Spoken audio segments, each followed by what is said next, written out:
En ce jour où nous sommes ici réunis, notre Assemblée nationale a rendez-vous avec l'histoire. Elle a rendez-vous avec l'histoire parce qu'il nous est demandé de poser un acte grave et solennel en enlevant l'immunité parlementaire d'un collègue député. Serions-nous, mes chers collègues, à la hauteur de la gravité de l'acte qu'il nous a été demandé de poser? Je l'espère. Je prie sincèrement que nous puissions être à la hauteur de la gravité et de la solennité de l'acte qui nous a été demandé de poser. Dans son épître aux Corinthiens, l'apôtre Paul, martyr de la foi, disait ceci à ses fidèles. Si le ministère de la condamnation est glorieux, le ministère de la justice est encore plus glorieux que celui de la condamnation. Oui, il avait tout à fait raison. Le ministère de la condamnation, c'est le ministère de l'examen des faits. Le ministère de la justice, c'est celui de la balance qui pèse et qui suppose les faits. Avons-nous été justes avec notre collègue? Avons-nous pesé et supposé avant de prendre la décision?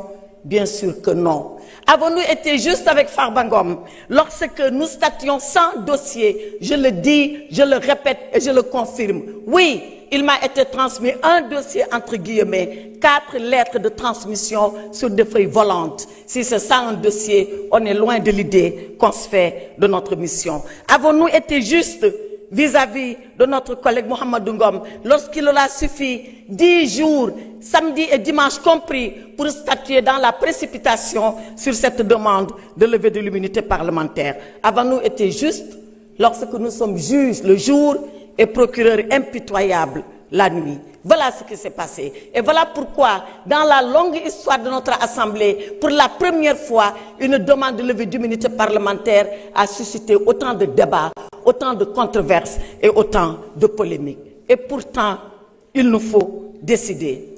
Il nous faut décider parce que nous sommes l'Assemblée nationale. Il nous faut décider parce que nous sommes les représentants que le peuple a envoyés ici à notre place. Il nous faut décider parce que nous devons être une assemblée juste, une assemblée nationale, une assemblée souveraine et une assemblée de rupture, comme on l'a promis aux Sénégalais. Voyez-vous, Monsieur le Président, je m'en vais terminer sans presque plaider, sans presque vous dire ce que nous devons faire pour notre honorable collègue. Savez-vous pourquoi? Parce que notre honorable collègue n'a jamais voulu venir ici pour demander une quelconque protection. Il ne l'a jamais demandé parce que dans le Fouta lointain d'où nous sommes originaires, il nous a appris une chose. Il nous a été appris là-bas que vivre dans la peur est un échec de la vie. Nous n'avons pas peur, nous, de la mort. Et c'est pour ça que nous n'avons pas peur de la vie. Et Mohamedou Ngom est prêt à affronter la vie parce qu'il sait qu'il va affronter un jour la mort. Sousi maya, huli maya, sous maya, minen ko dum min jangina, ko dum min gandi, ko dum min muynina, ko dum wala men bibbi futankobe. Farbinu sousi mo wuur, obu sousi mawo may, te dum do ma gas e nder Sénégal, min jabata ha ila yawmi dini, penali in pawe e dowa men, min jabata ha ila yawmi dini, gonga men ina tete, ko dum minen woni darnde amen do yenni. Ici, dans cette assemblée, l'honorable Farba Ngom a confié son sort à Allah subhanahu wa ta'ala. C'est le seul juge, c'est le dernier juge et c'est le meilleur juge. C'est le juge qui jugera ceux-là qui ont jugé. Jugeons pendant que nous pouvons encore le faire. Jugeons pendant que le peuple sénégalais nous regarde.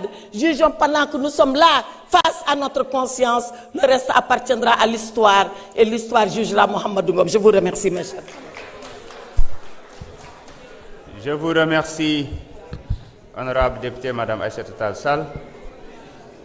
Mes chers collègues, y a-t-il un orateur contre? Oui. Honorable député Abdou Mbow, vous avez la parole.